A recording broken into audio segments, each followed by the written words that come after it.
Number 3 سورۃ آل عمران آیت number 113 تفسیر لیسو سوا، اور یہ سب کے سب یہودی برابر نہیں ہیں، یہ سب برابر نہیں ہیں۔ من اہل الکتاب، اہل کتاب میں سے امتن، ایک گروہ ہے، قائمتن، جو کھڑے رہتے ہیں اللہ کے حضور میں، لمبی لمبی نمازیں پڑھتے ہیں، خدا کی عبادت کرتے ہیں، قائمتن، کھڑے رہتے ہیں۔ ایک یتلون آیات اللہ، تلاوت کرتے ہیں اللہ کی آیات کی اور خدا کی کتاب پڑھتے رہتے ہیں، آنا اللیل، رات گئے تک خدا کی یاد کرتے رہتے ہیں، وہم یسجدون، اور وہ کیا کرتے ہیں؟ سجدے کرتے ہیں۔ اللہ تعالیٰ نے ان یہودیوں کی تعریف فرمائی اور فرمایا یہ سب لوگ برابر نہیں، ان میں جو لوگ ایمان لے آئے ہیں، حضرت عبداللہ ابن سلام، وہ پہلے آیا نا ان کا تذکرہ، ان میں کچھ لوگ مومن ہیں، یہ ان کی بات ہے۔ عبداللہ ابن سلام رضی اللہ عنہ تھے، ثعلبہ ابن سعید رضی اللہ عنہ تھے، اسید ابن سعید رضی اللہ عنہ تھے، اسد ابن عبید تھے رضی اللہ عنہ، یہ بڑے بڑے یہودیوں کے سردار تھے جو رسول اللہ صلی اللہ علیہ وسلم پہ ایمان لائے، حتیٰ کہ نبی کریم صلی اللہ علیہ وسلم نے فرمایا مدینہ منورہ میں فلاں فلاں فلاں فلاں یہودی ہیں، یہ 10 آدمی اگر مجھے مان جائے نا کہ میں خدا کا رسول ہوں، کوئی آدمی کافر نہیں رہے گا یہودیوں میں سے مدینہ منورہ۔ اور پتہ انہیں تھا، اللہ نے ان کی 4 خوبیاں بیان کی۔ اللہ نے فرمایا امتن قائمتن، ایک بات تو یہ ہے کہ یہ کھڑے رہتے ہیں خدا کے حضور میں، یتلون آیات اللہ، اللہ کی آیات کی تلاوت کرتے ہیں 2، آنا اللیل، رات گئے تک تلاوت کرتے ہیں 3، ہم یسجدون، اور اللہ کے سامنے سجدہ کرتے ہیں۔ یہ 4 خوبیاں ایسی اللہ نے گنوائی ہیں جو اس امت کو بھی حکم ہے کہ تم یوں کرو اور اللہ کے ساتھ ایسا تعلق رکھو۔ پہلی بات یہ کہی کہ امتن قائمتن، یہ خدا کے حضور میں کھڑے ہونا، قیام ہے نماز کا، لمبی نمازیں پڑھنا، لمبا قیام کرنا، اور اللہ تعالیٰ نے رسول اللہ صلی اللہ علیہ وسلم کو بھی یہ بات ارشاد فرمائی ہے کہ آپ کھڑے رہیے، اللہ کے حضور میں دیر تک نماز پڑھیے۔ اور ایک تفسیر جس کی طرف اکثر مفسرین گئے ہیں وہ یہ ہے کہ امتن قائمتن ایسا گروہ ہے جو سیدھی راہ پر ہے، صحیح راہ پر چل رہے ہیں، جو ایمان لے آئے ہیں وہ صحیح راہ پر چل رہے ہیں۔ یتلون آیات اللہ، وہ اللہ کی آیات کی تلاوت کرتے ہیں، کثرت سے خدا کی آیات کو پڑھتے ہیں، یہ اس قرآن پاک کی تلاوت کثرت سے کرتے ہیں۔ آپ اسی چیز کو دیکھیے 29ویں پارے میں سورہ دہر میں اللہ تعالیٰ نے ایک بات ارشاد فرمائی ہے، 29واں پارہ سورہ دہر 76 اور آیت نمبر 23، ارشاد فرمایا انا نحن نزلنا علیک القرآن تنزیلا، اور بلا شک و شبہ ہم نے نازل کیا ہے آپ کے اوپر اس قرآن کو، اور قرآن نازل بھی کیسے کیا ہے؟ تنزیلا، آہستہ آہستہ اتارا ہے، تھوڑا تھوڑا کر کے، سہج سہج۔ فاصبر لحکم ربک، اور آپ کیا کیجئے؟ اپنے پروردگار کے حکم کے لیے آپ دیکھتے رہیے کہ اللہ کا جو حکم نازل ہوتا ہے اس کی اطاعت کرنی ہے۔ ولا تطع منهم آثما او کفورا، اور مت مانیے کسی گناہگار کا اور ناشکرے کا کوئی بھی کہا، ان کی اطاعت نہیں کرنی۔ یہ ہے آگے حکم، وذکر اسم ربک، اور اپنے پروردگار کا نام لیں، اللہ کو یاد کیجئے، بکرتم و اصیلا، صبح اور شام اللہ کو یاد کرو۔ یہ حکم ہمیں بھی اللہ نے دی، اللہ نے کہا ہے صبح شام اللہ کو یاد کرتے رہو۔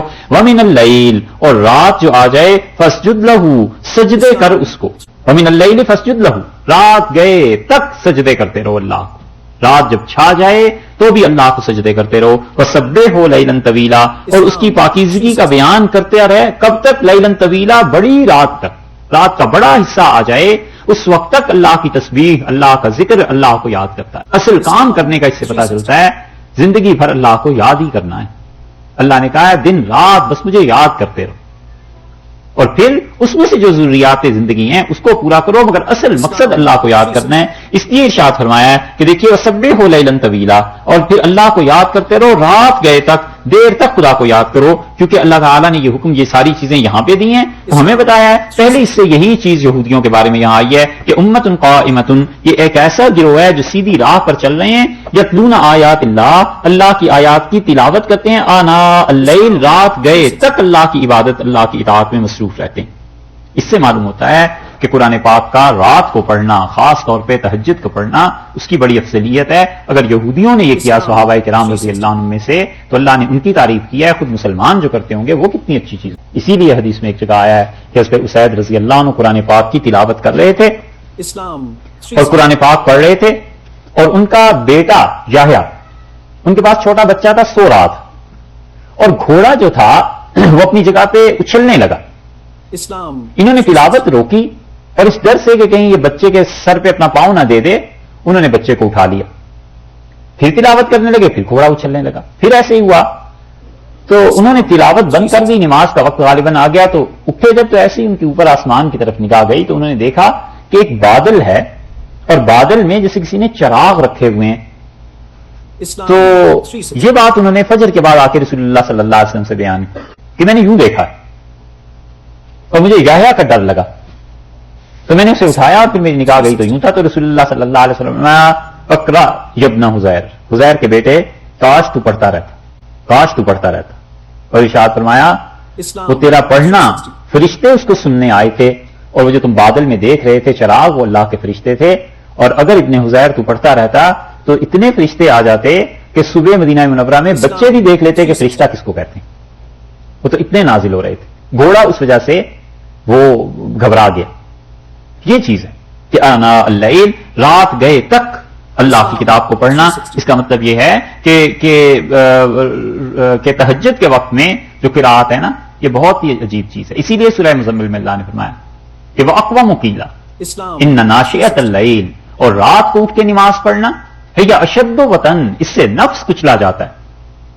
اسی لیے صوفیہ تزکیہ نفس میں تہجد کی نماز کو بڑی اہمیت دیتے ہیں کیونکہ اللہ نے کہا ہے جس نفس کو تم نے پاک کرنا ہے نا اس کا تمہیں آسان نسخہ بتاتے ہیں اور وہ یہ ہے کہ یہ اشد وطن نفس کچلا جاتا ہے رات کو اٹھتے ہوئے نیند چھوڑنی پڑتی ہے اور پھر بالکل تنہائی ہوتی ہے. اسی لیے فرمایا واقوام قیلا اور سب سے زیادہ صحیح بات اس زبان سے نکلتی ہے کیونکہ کوئی ریاکاری تو کر نہیں سکتا. کس کو دکھانا ہے کہ میں کیوں اٹھاؤں؟ تو اللہ کے سامنے پھر عقل مند آدمی کہتا ہے جب اٹھا ہی ہوں تو خدا سے صحیح طرح مانگنا چاہیے نا. اللہ نے فرمایا یہ اشد وطن اور اس سے نفس کچلا جاتا ہے. اس لیے یہاں فرمایا ہے کہ آیات اللہ آناء اللیل اور وہ اللہ کی رات گئے تک عبادت میں یعنی اللہ کے لیے تلاوت کرتے رہتے ہیں. ہم یسجدون اور وہ سجدے کرتے ہیں خدا.